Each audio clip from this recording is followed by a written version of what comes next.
এ করিম রে, এ চাকরির ভাইবা দিয়ে যারা যারা আইছে এক এক করে তারে ভিতরে পাড়ায় দে। স্যার, ভিতরে আসতে পারি?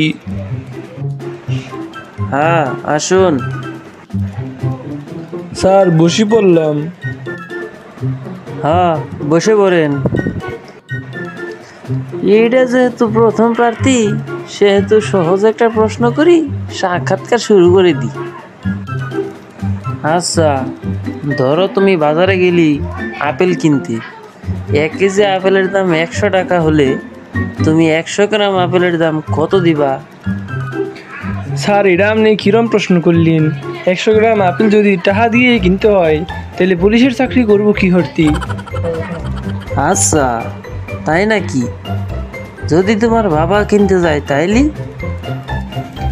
আমার বাবার দাঁত নাই, শুধু কলা খাতে পারে, আপেল দিয়ে কি করবে? ও আচ্ছা, তোমার বাবার দাঁত নাই তা বুঝলাম। আচ্ছা তাইলে যদি তোমার ভাই কিনতে যায় তাইলে কি হবি? স্যার, আমার ভাই যদি 100 গ্রাম আপেল কিনে তাহলে 1 কেজির দাম জিজ্ঞেস করবি কে?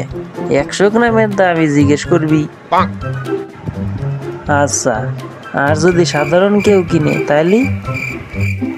স্যার, সাধারণ মানুষের কি আপেল কেনার সাধ্য আছে নাকি? আপেল তো পয়সাওয়ালারাই কিনবি। এ তো মহাবিপদে পড়লাম দেখছি। আচ্ছা যাও, যদি পয়সাওয়ালারা কেউ কিনে তাইলে কি হবে?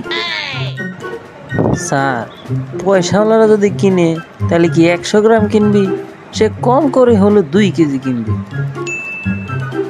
এই বিট খেলা দিয়ে সেই বিরক্ত করতেছে। সামান্য আপেল নিয়ে তুমি কেন এত কথা বলতেছ? স্যার, আপেল মোটেও সামান্য ফল না। সাইডে আপেল পৃথিবী বিখ্যাত। 1 নাম্বারটা আদম খাইছিল বলে আমরা পৃথিবীতে আসতে পারছি। দ্বিতীয় আপেল হচ্ছে নিউটনের আপেল।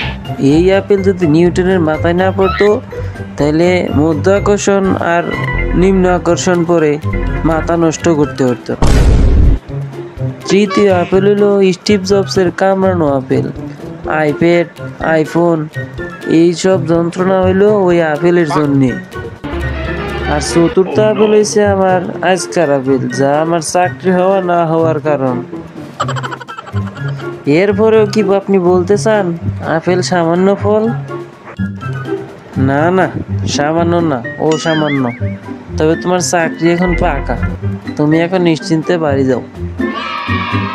না, ইন্টারভিউ নিতে গেলে কি যে যন্ত্রণা।